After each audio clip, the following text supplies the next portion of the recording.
할렐루야. 오늘은 감사의 달 마지막 주일이면서 예수 탄생을 기다리는 대강절 첫 번째 주일이 되겠습니다. 이제 우리 다 같이 일어나시겠습니다. 하나님 앞에 찬양으로 영광 올립니다.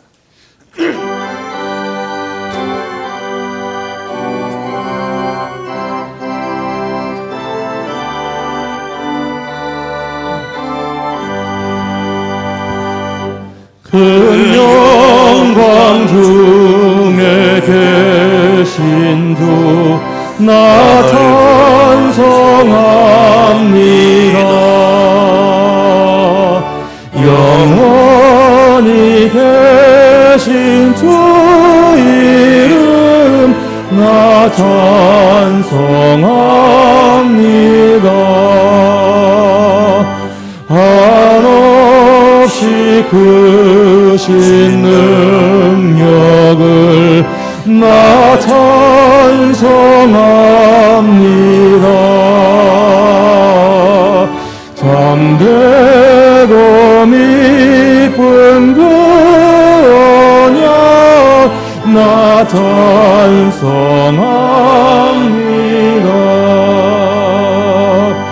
온 천지 창조하시던 그 말씀입니다. 영원히 변치 않는 줄 나 믿사옵니다.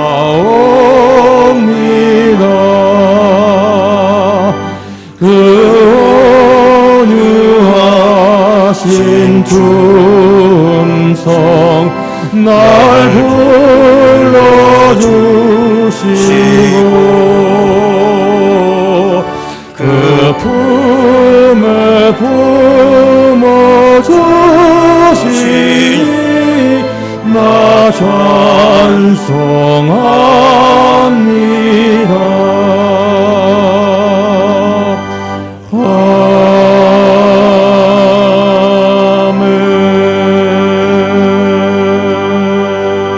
찬송합니다. 만군의 여호와가 이르노라. 해 뜨는 곳에서부터 해 지는 곳까지 이방 민족 중에서 내 이름이 크게 될 것이라. 각처에서 내 이름을 위하여 분향하며 깨끗한 제물을 드리리니 이는 내 이름이 이방 민족 중에서 크게 될 것임이니라.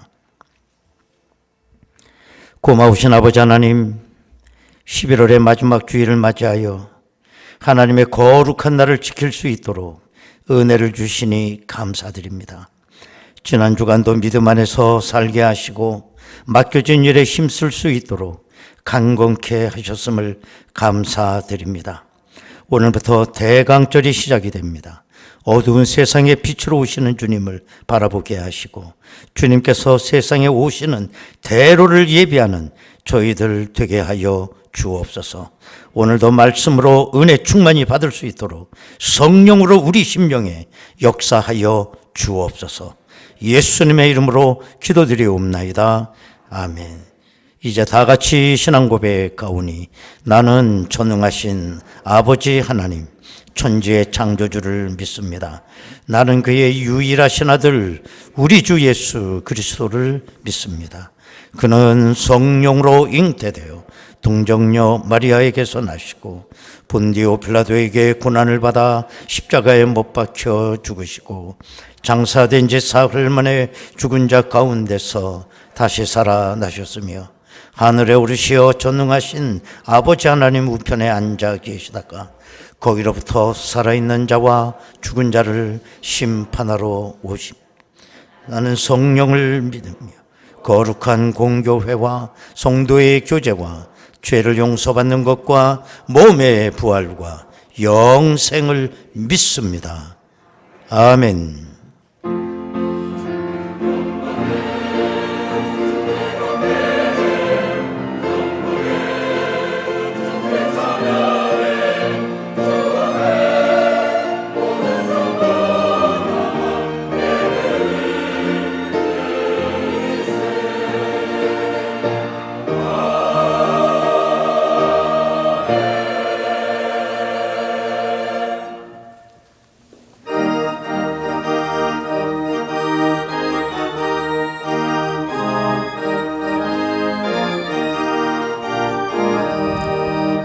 영광을 받으실 만유의 주여 우리가 명령을 따르리라 베푸신 은혜를 감사히 알고 진실한 마음으로 섬기겠네 구주의 은혜 주시는 대로 영원히 받들어 섬기겠네 찬송하겠네 찬송하겠네 생명을 주시는 구주로다 구주를 높이고 잘 공경하여 온유한 마음으로 섬기리라 주 예수 안에서 즐거워하며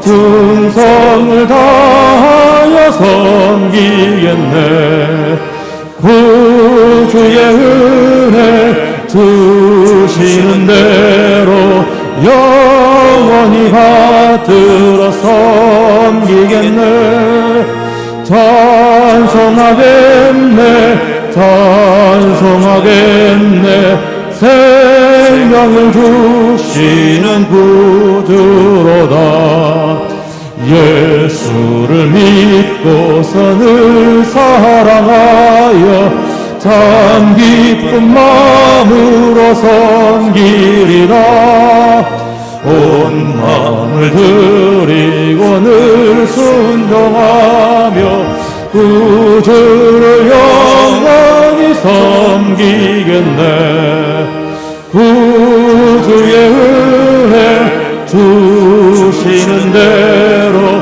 영원히 받들어 섬기겠네 찬송하겠네 찬송하겠네 생명을 주시는 구주로다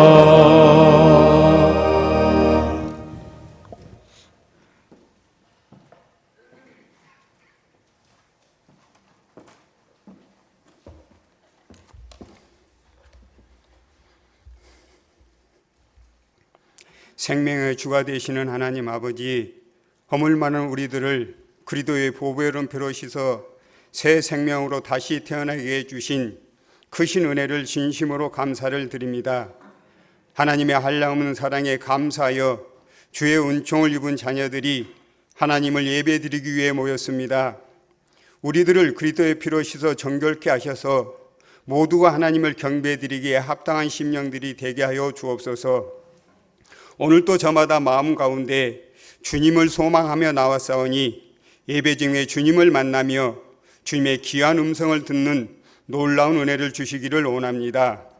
하나님, 저희들이 믿음의 온전한 자리를 찾지 못하고 나만이 잘했다는 우월감과 교만한 마음을 내려놓기를 원합니다. 저희들의 믿음이 겸손을 회복하게 하시고 성령의 은혜 안에서 거듭나기를 간구합니다. 구원받은 성도로 산다고 하지만 옛 죄악의 습성을 버리지 못하여 성령 안에서 사는 기쁨을 잃어버린 저희들입니다. 죄악 속의 방황을 반복하며 살아가는 저희들을 긍휼히 여겨 주시옵소서. 이제는 세상의 생각을 따라가지 않고 주님께서 가르쳐 주신 생명의 길을 따라가는 저희들이 되기를 원합니다. 넓은 길보다 주님이 친히 가신 좁은 길을 택하여 가는 아름다운 성도의 길을 가게 하여 주시며 참 생명인 예수 그리스도로부터 시작되는 것임을 깨달아 알고 믿음의 참된 소망을 간직하며 주님의 사랑을 실천하며 살아가는 우리 고촌 중앙교회와 성도들이 되게 하여 주옵소서. 우리 고촌 중앙교회를 사랑하시는 하나님 아버지, 주님이 세우신 교회입니다. 주님의 뜻과 영광이 우리 교회를 통해서 펼쳐지기를 원하오니 하나님의 뜻을 알고 그 목적에 따라 우리 교회가 일어나 빛을 발하게 하여서 길이요 진리요 생명으로 인도하는 구원의 등대가 되게 하시고 살아있는 하나님의 말씀을 선포할 뿐만 아니라 그 말씀대로 순종하여 하나님이 원하시는 몸된 교회를 이루어갈 수 있도록 함께하여 주옵소서.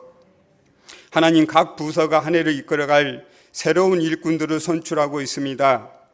한 해를 계획하고 준비하여 나갈 때에 주님께서 함께하여 주시고 모든 것이 손을 이루어 하나가 되게 하여 주심으로 그리스도의 몸을 세워나갈 수 있는 우리들이 한마음 한뜻이 되어 열심히 주를 섬기고 헌신과 봉사가 예수의 향기를 나타낼 수 있는 거룩한 공동체들이 되게 하여 주옵소서. 하나님 아버지, 하나의 끝자락에 서 있는 저희들이 세월이 살같이 빠름을 느낍니다. 저희들이 1년 동안 어떻게 살아왔는지를 돌이켜봅니다. 코로나 질병으로 인하여 우리의 예배 자리는 불안전한 가운데 믿음이 흔들리고 우리의 일상은 많은 것을 변함과 멈추게 하므로 우리들이 두려움과 염려 속에서 살아왔습니다. 유두 코로나로 인하여 우리의 모든 것이 회복되는 자리로 나아간 줄 알았지만 지금 우리들은 더 불안전한 가운데 서 있습니다. 주님, 저희들에게 이 시대를 내다보는 냉철한 지혜와 판단력이 있게 하셔서 저희들이 나아가야 할 길과 온전한 믿음을 가지고 주님만 바라볼 수 있는 자들이 되게 하여 주옵소서. 오늘 또 강단에 세우신 다임 목사님을 통하여 하나님의 말씀을 들으려 합니다. 말씀을 전하신 목사님에게 영육간에 피곤치 않게 하시고 날마다 성령의 능력으로 덧입혀 주셔서 손을 들어 기도하실 때에 교회에 나갈 방향을 제시하여 주시고 성도들의 아픔과 상처받은 자에게 위로자가 될 수 있게 하여 주옵소서.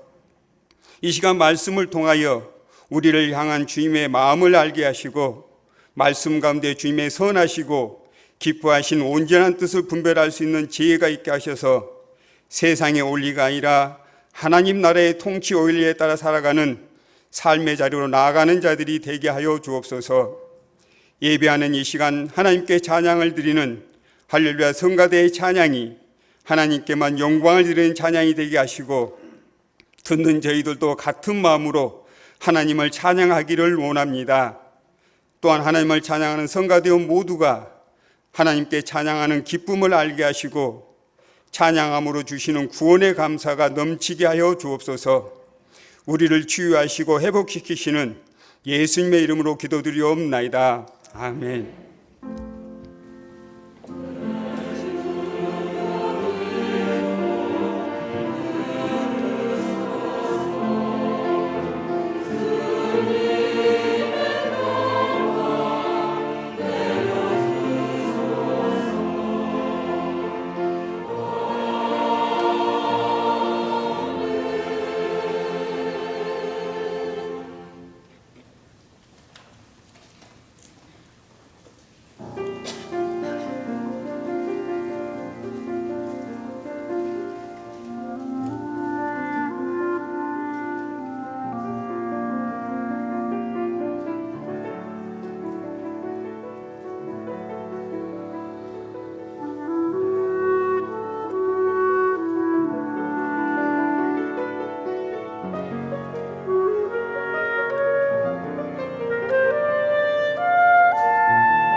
은혜로우신 아버지 하나님, 또 이렇게 감사의 달이 지나가고 아기 예수 탄생을 소망하는 대강절이 시작이 되었습니다. 하나님, 이렇게 어려운 세파를 저희들이 헤치며 여기까지 온 것도 하나님의 은혜입니다. 우리의 소망은 예수밖에 없습니다. 예수 탄생을 간절히 믿음으로 기다리는 이 아름다운 절기가 되게 하여 주옵소서. 오늘 귀한 예물을 믿음으로 드렸나이다. 하나님께서 흠양하옵시고 저들의 삶의 자리가 하나님의 은혜로 채워지는 귀한 역사가 있게 하여 주옵소서. 예수님의 이름으로 기도드리옵나이다. 아멘. 하나님의 말씀을 보시겠습니다. 구약성경 다니엘서 3장 13절에서 18절까지 말씀이 되겠습니다. 다니엘서 3장 13절에서 18절까지 말씀 봉독합니다. 느부갓네살 왕이 노하고 분하여 사드락과 메삭과 아벤느고를 끌어오라 말하며 드디어 그 사람들을 왕의 앞으로 끌어온지라. 느부갓네살이 그들에게 물어 이르되 사드락 메삭 아벤느고야, 너희가 내 신을 섬기지 아니하며 내가 세운 금신상에게 절하지 아니한다 하니 사실이냐? 이제라도 너희가 준비하였다가 나팔과 피리와 수금과 사명금과 양금과 생황과 및 모든 악기 소리를 들을 때 내가 만든 신상 앞에 엎드려 절하면 좋거니와, 너희가 만일 절하지 아니하면 즉시 너희를 맹렬히 타는 풀무불 가운데 던져 넣을 것이니 능히 너희를 내 손에서 건져낼 신이 누구이겠느냐 하니, 사드락과 메삭과 아벤느고가 왕에게 대답하여 이르되 느부갓네살이여, 우리가 이 일에 대하여 왕에게 대답할 필요가 없나이다. 왕이여, 우리가 섬기는 하나님이 계시다면 우리를 맹렬히 타는 풀무불 가운데서 능히 건져내시겠고 왕의 손에서도 건져내시리이다. 그렇게 하지 아니하실지라도 왕이여, 우리가 왕의 신들을 섬기지도 아니하고 왕이 세우신 금신상에게 절하지도 아니할 줄을 아옵소서. 아멘.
할렐루야.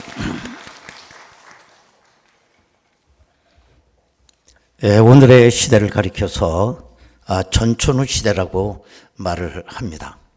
전천후가 뭘까? 국어사전에 보면 어떠한 기상 조건에도 제 기능을 다할 수 있는 것, 이렇게 풀이를 했습니다. 요즘에 예를 들어 전천후 운동장이 생겨나고 있습니다. 글자 그대로 어떤 기상 조건이 주어져도 차질 없이 운동 경기를 할 수 있는 운동장이겠죠. 실내 축구장 내지는 실내 야구장이 생겨요. 그러다 보니 눈이 오나 비가 오나 날씨가 더우나 태풍이 부나 언제든지 차질 없이 운동 경기를 소화할 수가 있게 됩니다. 뿐만 아니라 오늘 이 시대를 유비쿼터스 시대라고도 얘기를 합니다. 이 말은 라틴어인데 언제 어디서나 존재한다, 이런 뜻을 갖고 있어요. 옛날에는 컴퓨터가 있는 내 책상에서만 일을 할 수가 있었는데 지금은 이 컴퓨터가 세계 어디에 가든지 네트워크에 다 연결이 돼 있어요. 어디서나 우리는 일을 할 수가 있습니다. 여러분들이 가지고 있는 스마트폰 하나를 가지고 금융 일도 볼 수가 있고, 내가 어디가 있어도 내 집의 가전제품을 핸드폰으로 다 조절할 수가 있습니다. 또 뿐만 아니라 인공위성을 하늘에 쏘아놓고 이 지구상에 있는 모든 걸 손바닥처럼 들여다보고 있어요. 10cm 정도 크기의 물체도 다 인식을 할 수 있다는 것입니다. 이것이 그야말로 한마디로 전천후 시대, 유비쿼터스 시대라고 그렇게 말을 합니다. 이걸 우리의 신앙에도 적용할 수 있다고 생각합니다. 전천후 신앙이 있다라는 거예요. 어떤 기상 조건에도 제 기능을 다할 수 있는 신앙이에요. 더 구체적으로 말씀드리면 내 삶의 어떤 환경, 어떤 처지에 있다고 하더라도 우리의 신앙 고백은 변할 수 없다라는 겁니다. 이게 전천후적인 거예요. 우리들은 너무나 변화가 심한, 하루가 멀게 변화된 이 시대를 살아가고 있어요. 환경이 변하고 문화의식이 바뀌고 그 다음에 가치관이 바뀌고 때문에 옛날 걸 가지고는 오늘을 살아가기가 너무 힘든 그런 세월을 우리가 살아가고 있는 것입니다. 옛날에 온라인으로 영상 예배를 드린다는 건 상상할 수가 없었어요. 그런데 코로나로 인해서 이 영상 온라인 예배가 무비판적으로 우리의 삶 가운데 들어와 자리를 잡게 된 것입니다. 옛날에는 상상할 수 없는 얘기죠. 옛날에 우리의 예배는 예배당에서 드려야 된다고 하는 것이 우리의 믿음이었고, 그래서 비가 오나 눈이 오나 멀리 사나 가까이 사나 우리는 오직 교회에 와서 예배를 드렸어요. 이게 우리의 전천후적인 것이었어요. 구약의 우리 성도들도 예루살렘에서 예배를 드려야 된다고는 이 확고한 신앙 때문에 일주일을 걸어오든지 보름을 걸어오든지 예루살렘에서 하나님 앞에 제사를 드리는 겁니다. 그런데 지금 우리는 이런 전천후적인 것들이 이젠 무너지기 시작을 해요. 왜? 영상 예배를 드릴 테니까. 바쁘다거나 몸이 불편하다거나 그렇게 되면 오늘 그냥 영상으로 예배 드리지 뭐. 그래놓고 소파에 앉아서 과일 깎아 먹어가면서 예배를 드리고, 파자마 바람으로 예배를 드리고, 여행을 가면서 버스에서 핸드폰으로 예배를 드리고, 그렇게 시대가 그렇게 된 거예요. 여러분, 우리는 이 전천후 신앙과 맹목적 신앙을 구별할 수 있어야 된다고 생각합니다. 요새 젊은이들은 어쨌든 아무 생각 없이 유행하는 유행 풍조를 따라가요. 무비판적이에요. 어느 연예인이 스타로 소개되면 아주 우상이 돼버립니다. 우리나라 K-팝이 세계를 흔들고 있고 그 앞에 많은 사람들이 열광을 해요. 맹목적이라고 생각을 합니다. 하나님께서는 이 우주 만물을 창조하실 때에 인간만큼은 당신의 형상을 따라 인간을 만들었습니다. 그래서 이 피조물 가운데 오직 인간만 종교성을 갖고 있어요. 그래서 불신론자는 있어도 무신론자는 없다는 말이 있습니다. 그래서 인간은 누가 시키지 않아도 기본적인 선천적 종교성을 갖고 있기 때문에 종교 행위를 할 수밖에 없습니다. 그런데 아무 논리적 비판 없이 그 단순한 종교성 하나를 가지고 종교 행위를 하다 보니 너무 맹목적이에요. 무당을 불러다 구슬한다든지 점집에 가서 점을 본다든지 내 몸에 부적을 지갑에다 놓고 다닌다든지 돼지 대가리를 앞에 놓고 그 다음에 고사를 지낸다든지 거기 여러분 무슨 논리적 근거가 있나요? 해보는 거예요. 그거라도 안 하면 불안하니까. 그러나 기독교 신앙은 그렇지 않습니다. 맹목적 신앙이 되면 안 됩니다. 왜냐하면 내가 믿는 하나님은 전능하신 분이시고 오늘도 살아계셔서 역사하시는 인격적인 하나님이기 때문에 그래요. 내가 믿는 하나님이 부처나 무슨 산신령처럼 막연하면 안 됩니다. 그 하나님은 오늘도 살아계셔서 내 삶에 깊숙이 개입하시고 나를 구체적으로 인도하시는 그런 하나님이신 것입니다. 때문에 우리의 신앙이 막연하면 안 되고 맹목적이 돼서 안 되는 것입니다. 오늘 본문에 보면 그 전천후 신앙이라고 하는 게 어떤 거냐 잘 표현하고 있죠.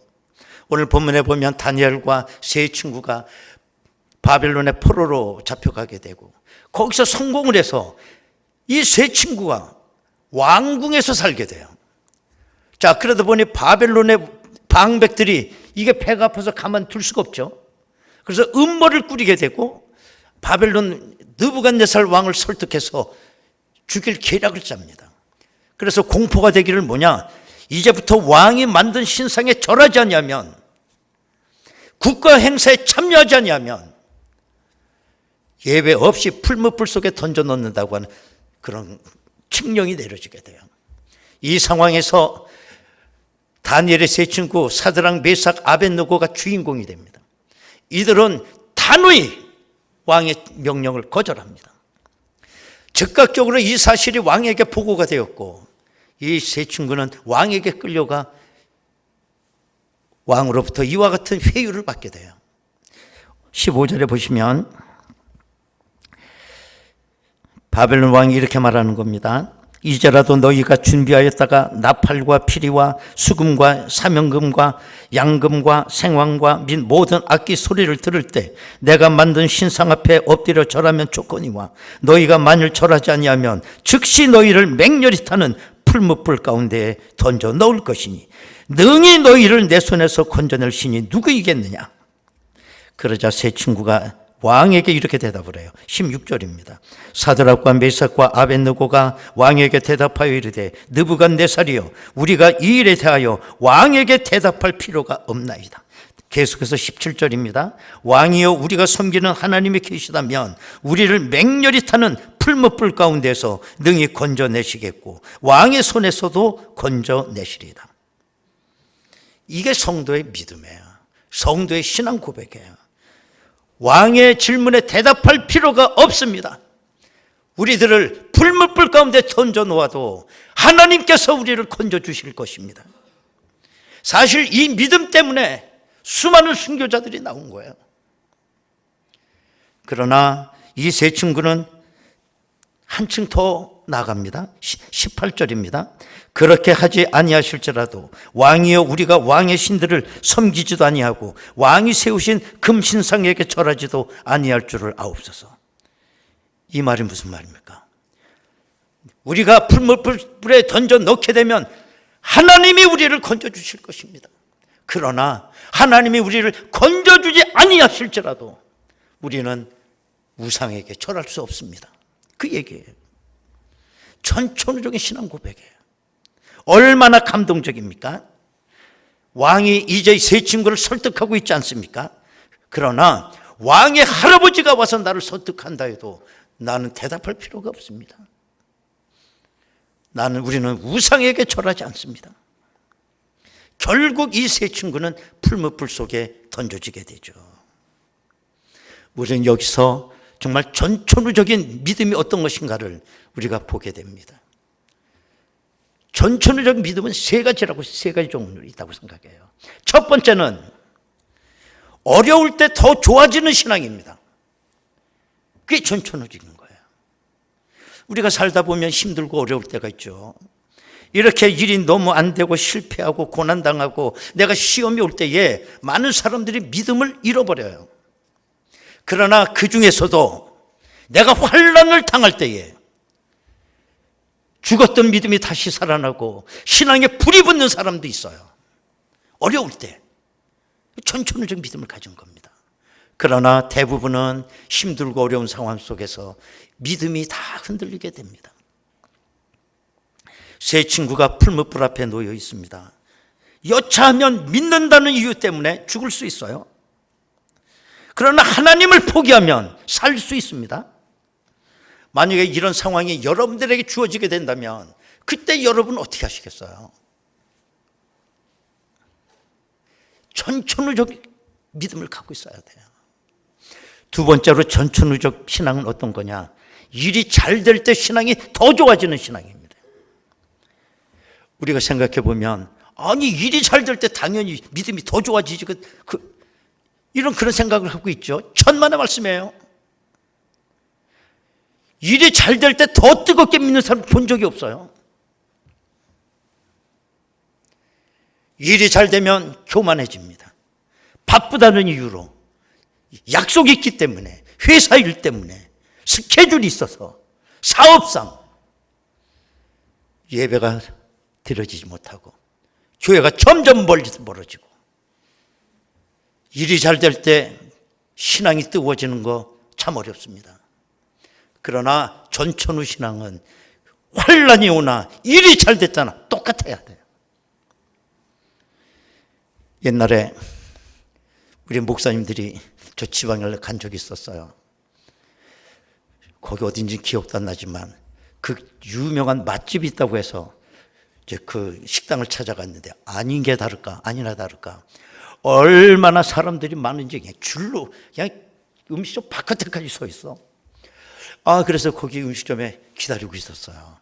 이왕 온 건데 한참 기다렸더니 종업원이 이제 우리 순서라고 어느 방 안으로 우리를 데리고 가더라고요.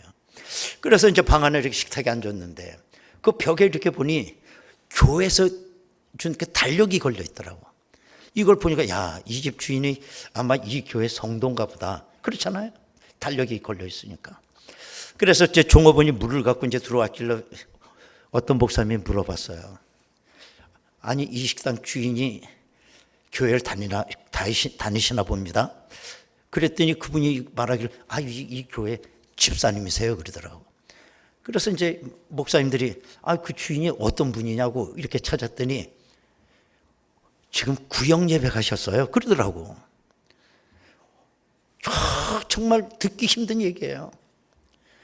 식당이 잘 돼서 줄이 수십 미터 서 있는데 일손이 부족해서 종업원들이 강중강중 뛰어다니는데 모든 걸 다 갖다 종업원에 맡기고 구역 예배를 드리러 갔다는 거예요. 여러분 이거 쉬운 일 같습니까? 만만치 않은 얘기예요. 정말 내가 일이 잘 될 때 과연 내 신앙이 뜨거워질 수 있느냐는 겁니다. 세 번째로 전천후 신앙이라는 게 어떤 거냐? 까닭 없이 잘 믿어야 돼요. 믿음에 까닭이 붙으면 그건 믿음이 아닙니다. 본문에서 세 친구가 왕의 회유를 받고 있습니다. 이때 세 친구가 고백을 합니다. 풀무불에 던져도 좋습니다. 하나님이 건져주실 것입니다. 얼마나 믿음이 뜨거워요. 그런데 이 정도 고백은 흔히 들어서 듣는 얘기예요. 우리들도. 집사님 괜찮아? 목사님 저는 하나님이 우리 도와주실 줄 믿어요. 그런 얘기 많이 하잖아요. 그러나 이 정도의 믿음도 대단한 건데 이 세 친구는 어떻게 대답합니까? 하나님이 우리를 건져주실 것입니다. 그러나 하나님이 건져주지 않는다 하더라도 우리는 우상에게 절하지 않습니다. 대단한 거죠. 까닭이 없잖아요. 교회사를 보면 요한 크리스토이라고 하는 이분은 AD 4, 5세기경에 안디옥 출신이신데 대설교가였어요.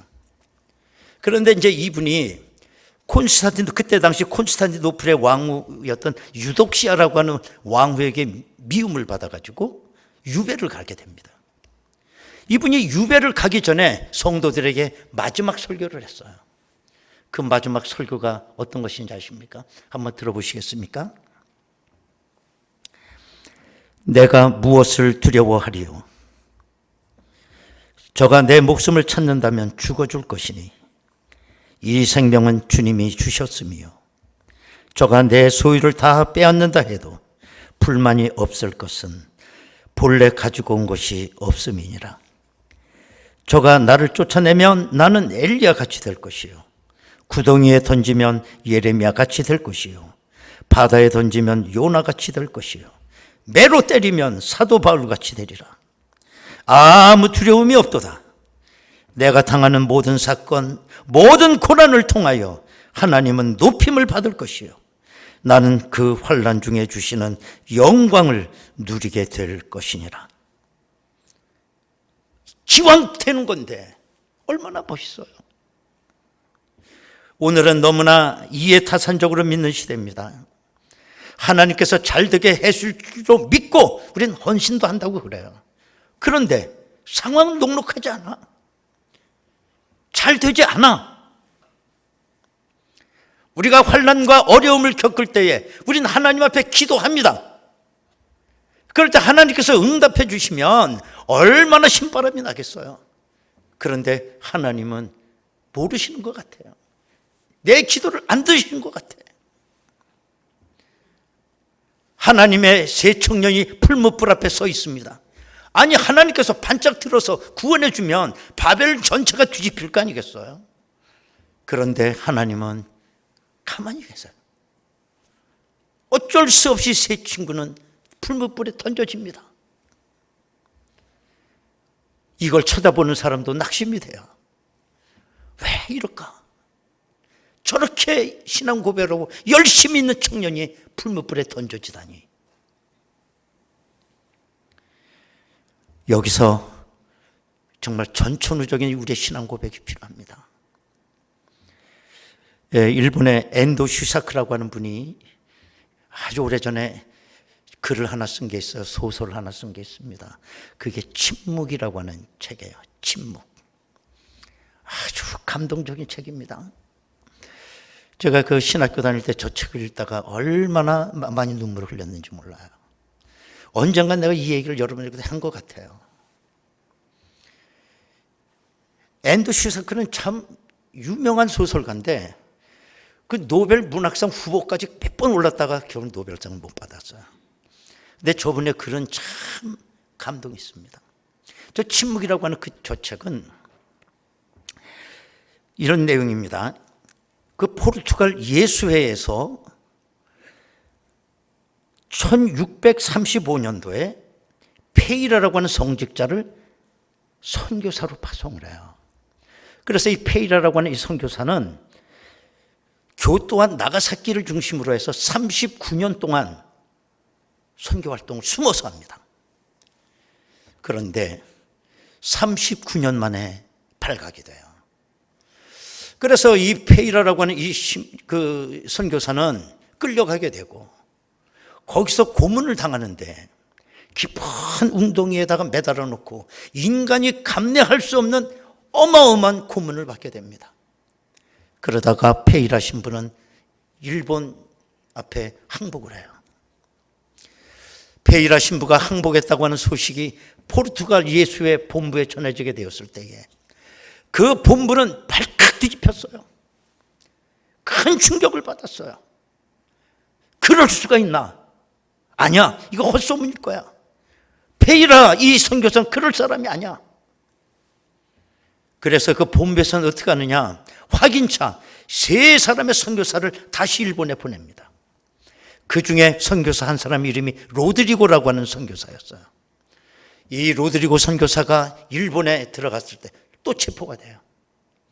끌려서 감옥에 갔더니 거기 페이라 신부가 있는 거예요. 그게 만났어요.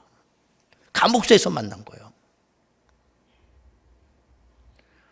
조금 있더니 3명 중에 로드리고 말고 2명의 선교사가 또 끌려오는 거예요, 감옥소로. 그러면서 이 두 선교사는 말할 수 없는 고문을 당하면서 막 비명을 지르는 걸 페이라와 로드리고 선교사가 그걸 옆에서 듣는 거예요. 그 2 선교사는 페이라와 로드리고 선교사가 보는 앞에서 순교를 해요. 다음에 페이라 신부 차례가 됐습니다. 자기 동료 선교사가 저렇게 죽어가는 모습을 바라보며 실망한 페이라는 선교사는 후미에를 꾹 밟아요. 후미에라고 하는 건 예수님의 초상화를 넣은 액자입니다. 이걸 밟고 지나가는 배교의 틀이라고 보통 불러요. 그 액자를 밟으면 배교로 인정을 해서 살려줍니다. 그러나 이걸 거부하고 액자를 건너뛰게 되면 바로 거기에 300도씩 물이 끓는 웅덩이로 빠지는 거예요. 그때 페이라 선교사는 후미에를 꾹 밟고 이렇게 얘기하는 겁니다. 하나님의 백성이 주의 영광을 위하여 신음하고 부르짖고 고통당하며 죽어가고 있는데 왜 하나님을 발짝만 끼고 침묵하고 계십니까? 이렇게 해서 페이라 신부는 살아남습니다. 그 뒤로 수많은 성도들이 일렬로 서서 차례를 기다리며 오다가 성도들은 그 후미에를 멀쩍멀쩍 건너뛰고 그 궁덩이 속으로 풍덩풍덩 계속 빠졌어요. 이제 마지막으로 로드리고 신부차가 온 겁니다. 선교사가. 로드리고 신부가 차례가 왔을 때 이렇게 많은 주의 백성이 주의 영광을 위해서 죽어가는데 아무런 액션을 취하지 않고 계시는 하나님께 실망을 하고 후미에를 꾹 밟게 섭니다. 그래서 로드리고 선교사는 또 살아나요. 우리가 여기서 생각하는 건 왜 하나님은 가만히 계시는가? 이렇게 부르짖는데 여기에 전천후적 신앙이 우리에게 요구되고 있습니다. 우리는 믿음의 세계를 너무 피상적으로 생각할 때가 많아요. 불교 신자들이 부적 하나 손에 놓고 다니면 좀 마음이 든든한 건 느끼는 것처럼 내가 교회를 다니니까 잘 되겠지. 하나님 인도해 주시겠지. 난 그건 믿어. 너무 피상적이에요. 그러다가 아무 일 없이 다 뭔가 문제가 생기면 그 시험에 또 들어요. 여러분, 이 정도의 믿음을 가지고 우린 믿음이라고 말하면 안 됩니다. 그게 어떻게 믿음입니까?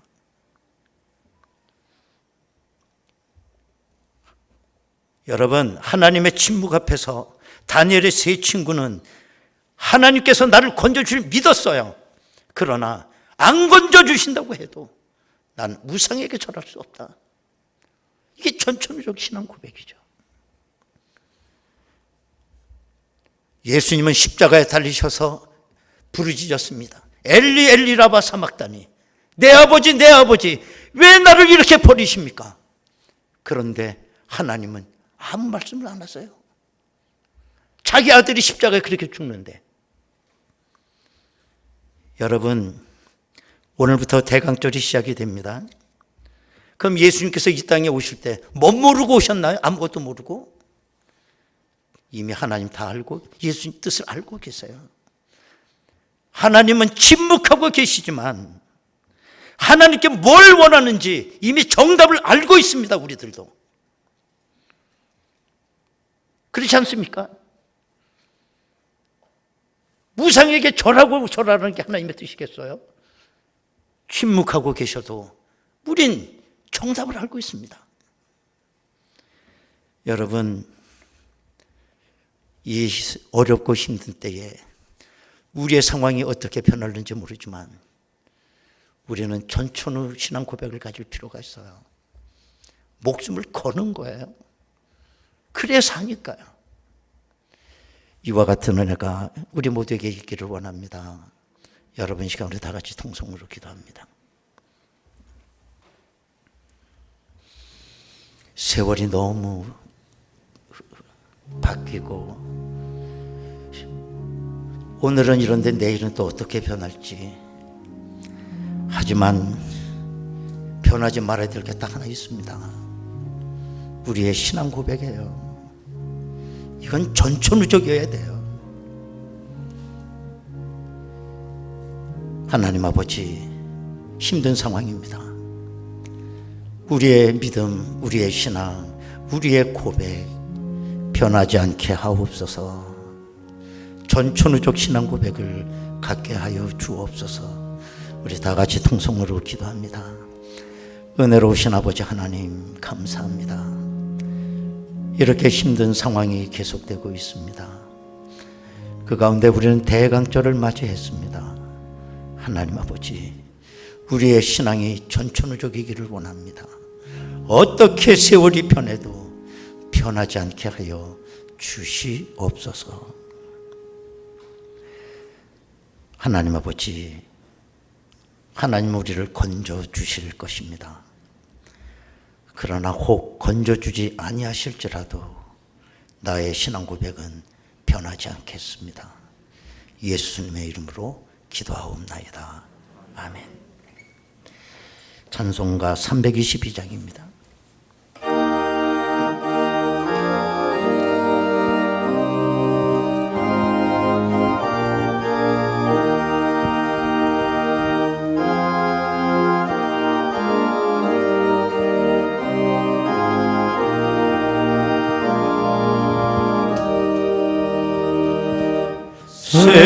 세상에 헛된 신을 버리고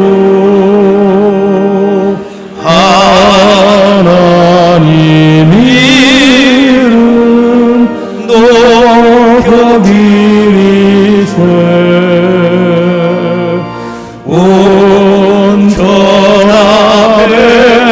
백성 모두 나와서 다 같이 하나님만 섬기세. 세상에 헛된 우상 버리고 인간의 모든 부귀영화와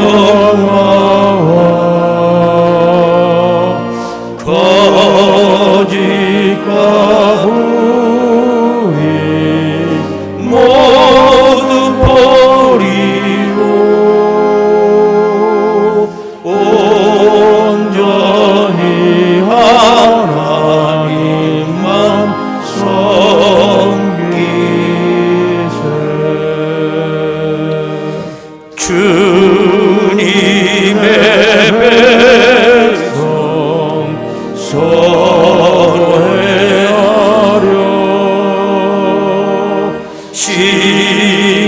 시기와 미움 아주 버리고 하나님만을 홀로 섬기는 하나님만을 홀로 섬기는 천국을 어서 이뤄 주소서.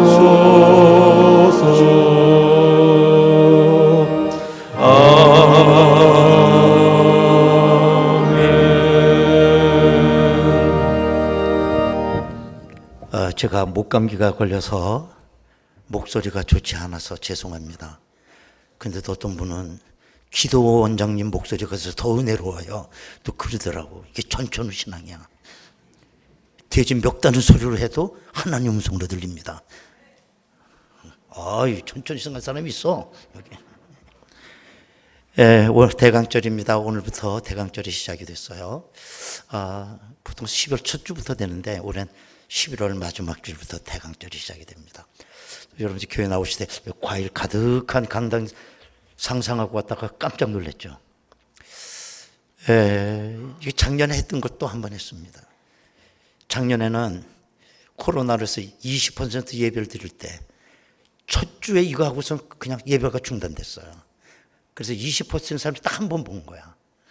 지루하지 그래서. 또 해서.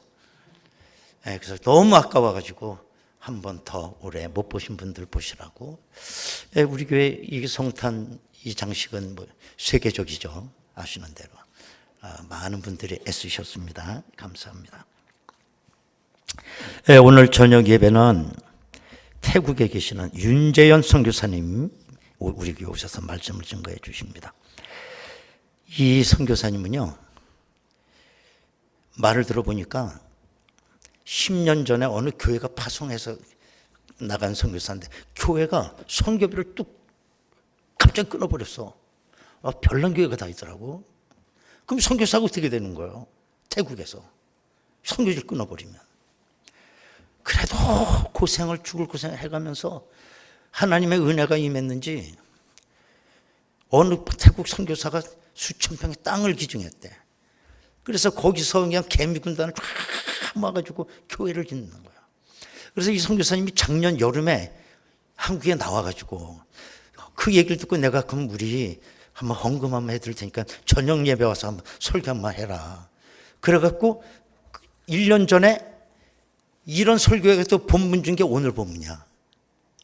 본문을 주고 설교를 못하고 가버렸어요. 그 사이에 교회를 그렇게 진 거예요. 근데 보니 교회는 졌는데 아무것도 없어 내부가. 그래서 우리 교회가 전체 예배 의자 모든 걸 우리 교회에서 우리도 어렵지만 우리가 헌물을 해드렸습니다. 그런데 이분이 한 달 전에 나오셨어요. 2주간 격리 끝내고 한 20일 있던 다음 주로 들어가시는데 그래서 그때 본문 주고 설교 못한 거 하고 가라고. 그래서 이제 오늘 그거 설교하는 거 하러 오는 거예요. 오늘 여러분 많이 오셔서 큰 은혜 받기를 원합니다. 교회 요람 작업 중에 있습니다. 변동사항 있으신 분들 넣어주시기 바랍니다. 각 기관 총회가 있습니다. 오늘 3부 예배 후에 총회할 기관입니다. 제사남성교회 1여전도회, 2여전도회, 5여전도회 해당 장소로 가시기 바라겠고 예루살렘 성가대는 다음 주일 2부 예배 후 모리아홀에서 총회를 갖는다고 합니다. 청년부에서 불의아동 돕기 사랑의 선물 오늘까지 수집을 합니다. 결혼 광고가 있어요. 권진희 양, 우리 권혜근 집사님, 안경희 권사님 둘째 딸 결혼 예식이 이번 토요일 저녁 6시 20분 저 발산동에 있는 것 같아요. 그 웨딩홀 1층에 있습니다. 교회에서 5시에 출발합니다. 축하해 주시기 바랍니다. 또 음악회 광고입니다. 우리 파이프로간 이상병 집사님 아주 종횡무진 활동하고 계세요. 챔버 오케스트라를 이제 지휘하시는데 12월 3일 금요일 저녁 7시 30분 청라지구에 있는 헬림 아트센터 이영건 집사님 경영하시는 헬림 아트센터에서 있다고 합니다. 그래서 우리 이상병 집사님 백으로 우리 교회 성도님들이 오면 대바겐 세일을 해서 50% 할인을 해서 여러분들을 모실 수 있다고 그래요. 어린이는 초등학생들은 뭐 이렇게 좀 애들이 수선을 떠니까 좀 힘들고 초등학생 이상이면 다 들을 수 있는 음악이라고 그래요.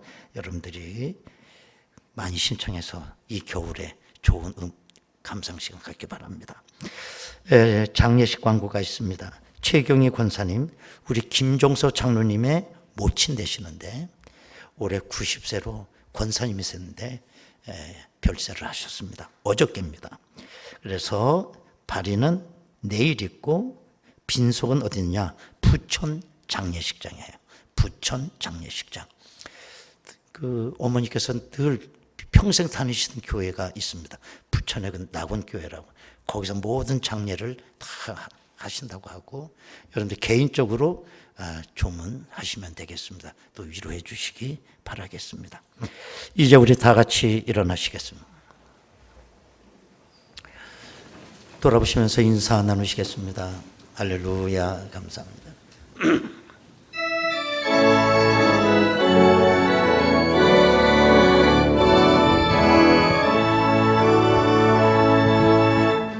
이 땅의 황무함을 보소서. 하늘의 하나님 긍휼을 베푸시는 주여, 우리의 죄악 용서하소서. 이 땅 고쳐주소서.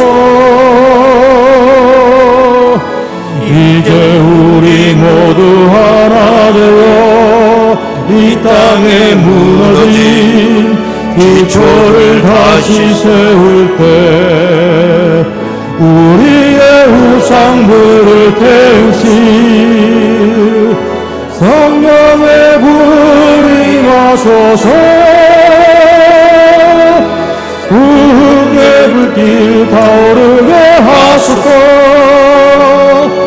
진리의 말씀 이 땅 새롭게 하소서.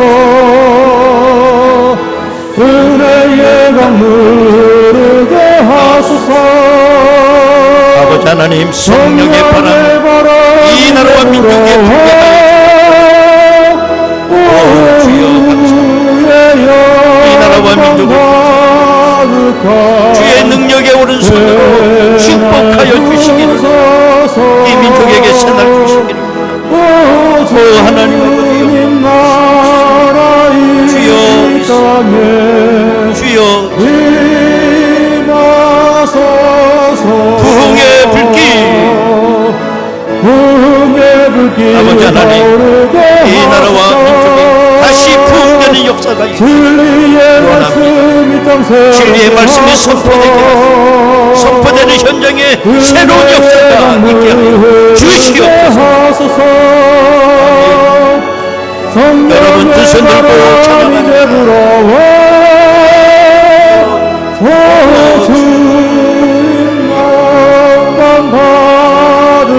할렐루야. 새날 주소서. 오 주님 나라 이 땅에 임하소서.